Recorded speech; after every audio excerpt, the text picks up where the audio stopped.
राज्याच्या सध्याच्या राजकारणावर ज्या भागाचा आणि नेत्यांचा सर्वाधिक प्रभाव आहे त्यापैकी एक म्हणजे पुणे जिल्हा. लोकसभेचे 4 आणि विधानसभेचे 21 मतदारसंघ पुणे-पिंपरी चिंचवड अशी महानगरं असल्यानं पुण्यातील राजकीय घडामोडींकडे राज्यातील राजकीय वर्तुळाचं लक्ष असतंच. दरम्यान सध्या पुणे जिल्ह्यात नगरपरिषदा आणि नगरपंचायतीच्या निवडणुकांसाठी रणधुमाळी सुरू आहे. पुणे जिल्ह्यातील बारामती, लोणावळा, दौंड, चाकण, तळेगाव, दाभाडे, फुरसुंगी, उरळी देवाची, सासवड, जेजुरी, इंदापूर, शिरूर, जुन्नर, आळंदी, भोर आणि राजगुरुनगर या 14 नगर परिषदा आणि मंचर, वडगाव, मावळ आणि माळेगाव, बुद्रुक या नगरपंचायतींसाठी 2 डिसेंबर रोजी मतदान होणार आहे. राज्यात होत असलेल्या स्थानिक स्वराज्य संस्थांच्या निवडणुकांच्या पहिल्या टप्प्यात पुण्यातील विकसित होत असलेल्या आणि वेगानं वाढत असलेल्या या शहरांमधील जनता काय कौल देते याबाबत उत्सुकता आहे. या पार्श्वभूमीवर पुणे जिल्ह्यातील 6 प्रमुख नगरपरिषदांमध्ये काय राजकीय परिस्थिती आहे आणि तिथे सध्या कुणाचं पारडं जड आहे याचाच घेतलेला सविस्तर आढावा. नमस्कार, मी शिवानी पाटील आणि तुम्हाला आता माहिती आहे आपला आजचा आवाज. पुणे जिल्ह्यातील राजकारणावर आपलं वर्चस्व निर्माण करण्यासाठी राज्यातील सत्ताधारी असलेल्या महायुतीमधील भाजपा, राष्ट्रवादी काँग्रेस, अजित पवार गट, शिवसेना शिंदे गट तसंच विरोधी पक्षांमधील राष्ट्रवादी काँग्रेस, शरद पवार गट आणि काँग्रेस यांच्यासाठी सध्याची नगरपरिषदेची निवडणूक अत्यंत महत्त्वाची आहे. त्यामुळे या निवडणुकीत सर्वच पक्ष अगदी ताकदीनं उतरताना दिसत आहेत. त्यातही सत्ताधारी महायुतीमध्ये ही वर्चस्वाची लढाई अधिक दिसत आहे. त्यामधूनच स्थानिक पातळीवर नवनवी समीकरणं आकारास येताना दिसत आहेत. या पार्श्वभूमीवर पुण्यातील नगरपरिषद निवडणुकीचा आढावा घेताना सुरुवातीला नजर टाकूया पुण्यासह राज्य आणि राष्ट्रीय राजकारणात आपलं स्थान निर्माण करणाऱ्या बारामती शहरातील बारामती नगरपरिषदेवर. शरद पवार, अजित पवार आणि सुप्रिया सुळे अशा दिग्गज नेत्यांचं गृहशहर असल्यानं बारामती शहरातील निवडणुकीकडे राजकीय वर्तुळाचं अधिक लक्ष असणं साहजिकच आहे. त्यातच राष्ट्रवादी काँग्रेसमध्ये फूट पडल्यानंतर पहिल्यांदाच बारामतीमध्ये नगरपरिषदेची निवडणूक होत असल्यानं या निवडणुकीला अधिकच महत्त्व प्राप्त झालेलं आहे. बारामती नगरपरिषदेची याआधीची सार्वत्रिक निवडणूक 2016 मध्ये झाली होती. 2016च्या निवडणुकीत राष्ट्रवादी काँग्रेस पक्षानं एकहाती विजय मिळवला होता. बारामतीचं राजकारण हे प्रामुख्यानं राष्ट्रवादी काँग्रेस आणि पवार कुटुंब यांच्या भोवती फिरतं. तसंच गेल्या अनेक वर्षांपासून बारामती नगरपरिषदेचं नेतृत्व हे उपमुख्यमंत्री अजित पवार यांच्या मार्गदर्शनाखाली राष्ट्रवादी काँग्रेसकडे राहिलेलं आहे. सध्या बारामतीच्या राजकारणात राष्ट्रवादी काँग्रेस पक्षाचे झालेले विभाजन ही सर्वात मोठी आणि निर्णायक बाब आहे. लोकसभा निवडणुकीत बारामतीच्या मतदारांनी सुप्रिया सुळे यांना साथ दिली होती, तर विधानसभा निवडणुकीत हेच मतदार अजित पवार यांच्या बाजूनं उभे राहिले होते. त्यामुळं आता बारामती नगरपरिषदेच्या निवडणुकीत हे मतदार कोणाला साथ देणार याबाबत उत्सुकता निर्माण झालेली आहे. बारामती नगरपरिषदेच्या राजकारणावर आत्तापर्यंत अजित पवार गटाचे मजबूत नियंत्रण राहिलेलं आहे. मात्र यावेळी शरद पवार गटाकडून त्यांना आव्हान देण्याची तयारी सुरू आहे. लोकसभा निवडणुकीत शरद पवार गटाच्या सुप्रिया सुळे यांनी बारामती लोकसभा मतदारसंघात विजय मिळवला होता.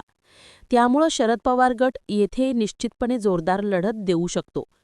अशा परिस्थितीमध्ये या निवडणुकीचा निकाल हा प्रामुख्यानं राष्ट्रवादी काँग्रेसच्या 2 गटांमधील थेट लढतीवर आणि मतदार दोन्ही गटांपैकी कोणत्या स्थानिक नेतृत्वावर अधिक विश्वास ठेवतात यावर अवलंबून असेल. त्यामुळे ही निवडणूक मागील निवडणुकीपेक्षा अत्यंत चुरशीची होण्याची शक्यता आहे. बारामतीनंतर आपण बारामतीपासून जवळच असलेल्या इंदापूर नगरपरिषदेमध्ये सध्या काय परिस्थिती आहे यावर नजर टाकूया. इंदापूर नगरपरिषदेची याआधीची सार्वत्रिक निवडणूक 2016 मध्ये झाली होती.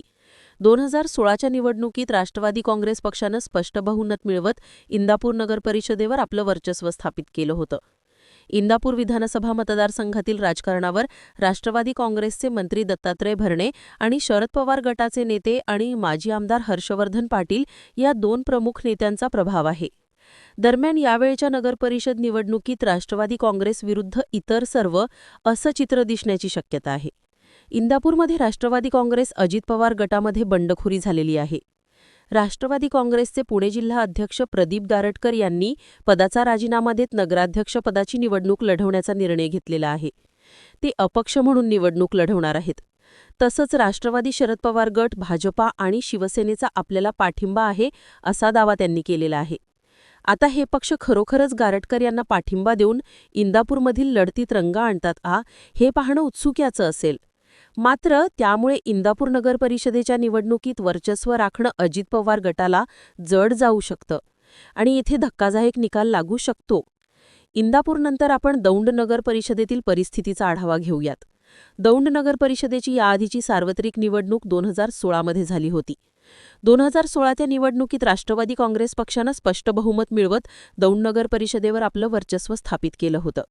दौंड शहराचे राजकारण हे प्रामुख्यानं आमदार राहुल कुल आणि माजी आमदार रमेश थोरात यांच्या नेतृत्वाभोवती फिरतं. यावेळची नगरपरिषदेची निवडणूक देखील प्रामुख्यानं राहुल कुल विरुद्ध राष्ट्रवादी शरद पवार गट महाविकास आघाडीच्या पॅनलमध्ये होण्याची शक्यता आहे. येणाऱ्या निवडणुकीत दौंड नगर परिषदेत अत्यंत अटीतटीची लढत अपेक्षित आहे.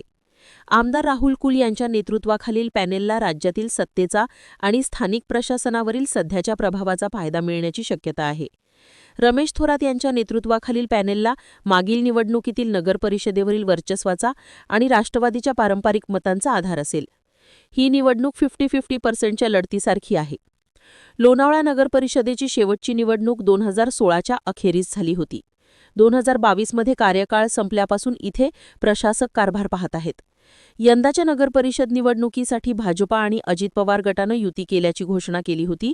मात्र स्थानिक पातळीवर विरोध झाल्यानं आता येथे दोन्ही पक्ष स्वतंत्र लढण्याची चिन्ह आहेत. लोणावळ्यावठा राष्ट्रवादी काँग्रेस अजित पवार गटानं राजेंद्र सोनावणे यांना उमेदवारी दिलेली आहे. तर राष्ट्रवादी काँग्रेससोबतची युती फिसकटताना दिसत असल्यानं भाजपाकडूनही निवडणूक लढवण्यासाठी मोर्चे बांधणी सुरू झालेली आहे. महायुतीमधील घटक पक्ष असलेले शिवसेना शिंदे गट आणि आरपीआय आठवले गट यांनी युती करून निवडणूक लढवण्याचा निर्णय घेतलेला आहे. येथे आरपीआयचे नेते सूर्यकांत वाघमारे हे धनुष्यबाण चिन्हावरती निवडणूक लढवण्याची शक्यता आहे. एकीकडे महायुतीमधील घटक पक्ष एकमेकांविरोधात लढताना दुसरीकडे महाविकास आघाडीनं एकत्र येत निवडणूक लढवल्यास लोणावळ्यामध्ये धक्कादायक निकालाची नोंद होऊ शकते. मावळनंतर आपण तळेगाव दाभाडेर पुणे जिल्ह्यातील आणखी एका नगरपरिषदेतील परिस्थितीचा आढावा घेऊयात. येथेही गेल्या अनेक वर्षांपासून प्रशासक कारभार पाहत होते. तसंच तळेगावमध्ये याआधी झालेल्या नगरपरिषदेच्या निवडणुकीत भाजपानं नगराध्यक्षपदासह सर्वाधिक जागा जिंकल्या होत्या.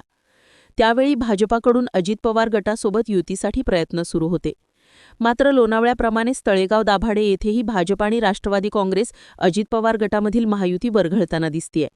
काही दिवसांपूर्वीच अजित पवार गटाचे आमदार सुनील शेलके आणि भाजपाचे बाळा भेगडे यांनी लोणावळा आणि तळेगावमध्ये युतीची घोषणा केली होती. मात्र तिला यश येताना दिसत नाहीये. दुसरीकडे तळेगावात महाविकास आघाडीमधील शरद पवार गट आणि शिवसेना ठाकरे गटांकडून येथे महायुतीला आव्हान देण्यासाठी प्रयत्न सुरू आहेत. त्यामुळे महायुतीमधील पक्ष स्वतंत्रपणे लढले आणि महाविकास आघाडी एकजुटीनं लढल्यास येथील निवडणुकीत रंगत येऊ शकते. पुणे जिल्ह्यातील 6वी प्रमुख नगरपरिषद आहे ती म्हणजे जुन्नर. जुन्नरमध्येही नगरपरिषदेचा कार्यकाळ संपलेला असल्यानं गेल्या बऱ्याच वर्षांपासून प्रशासक कारभार पाहत होते. जुन्नर नगरपरिषदेच्या 2016 झालेल्या निवडणुकीत संमिश्र निकाल लागला होता.